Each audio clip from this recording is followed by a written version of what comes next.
too. I didn't do the cheesy thing in the last video and say hit the like and subscribe. Absolutely don't have to, but would be really good just for a little bit of feedback. If you do subscribe, you get the pings and alerts when I do pop a new video or two on. And really good to see if they are valuable. Any comments or likes would be very much appreciated, just for a bit of feedback, and I can try and get these right if they're useful. If they're not useful, that's fine too. Alright, so getting into the guts of the first video that I wanted to do, just a really quick description of what our basic team formation is going to be, to start with at least. Over the season things are going to evolve a little bit as we get to know each other, we get better, we form some shapes, and it will evolve.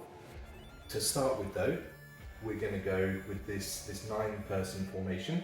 So you've got a keeper, we've got a 3-line defence, so kind of 3 central defenders, a 1 right in the middle, kind of 1 left-sided, 1 right-sided, but they can interchange somewhat. But 3 central defenders. Then got 2 midfielders, 2 central midfielders, again with a kind of a right and a left kind of focus. They can interchange, but we'll have generally a right and a left focus.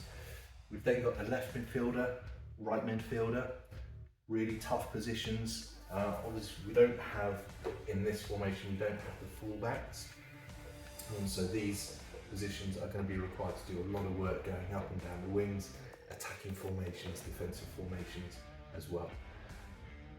And then we've got a lone striker up at the front, who of course will be scoring most of our goals, I very much hope anyway. So that's the basic formation. There are lots of different ways we could have gone about this. We could have had 4 at the back, 3 in the middle and 1 up front, potentially 4, 2 and 2, all kinds of things. From what we've seen in training and from some of those early game days, a lot of the boys have quite a natural defensive tendency to hang back.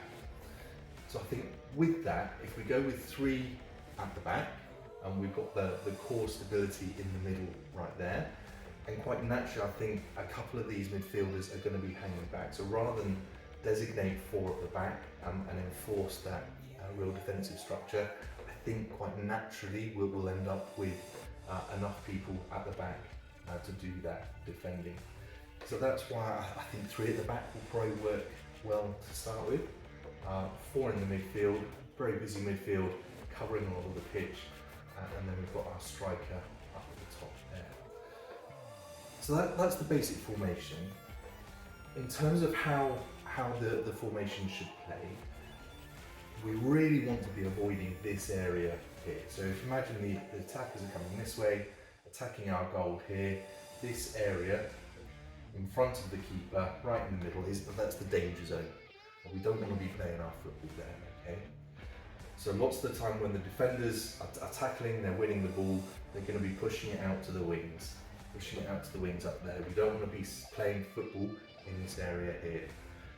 When we're Virgil van Dijk, we can get away with it. You know, we can play some nice little football, nice little triangles in defence. We're not there quite yet.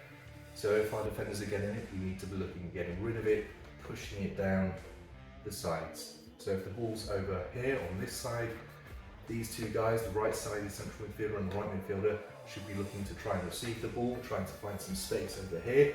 The defender winning the ball will know that they're going to be there and they're going to box it over. Same on the left hand side, we're winning it up here, we want to be distributing it up here. As we move up the pitch, we'll be going up the wings and then trying to find, when we're in the opposition half, playing some nice little triangles, nice squares, some shapes for some passing as we go a little bit further forward. Okay. Take home message: we've got 3 central defenders, nice compact unit in the middle, and they'll go up and back as a pack, kind of in a line. We've got a nice line of 4 midfielders as well, moving up and back in unison. Those ones on the wide, making sure they're getting forward and getting back as well. Lots of running, and then we've got our striker too. And the main message is that we don't want to be playing in the really dangerous areas in our own half. Let's get it wide, get it clear, and we'll play our football in the opposition half. And that's the basis of what we want to do as a game plan.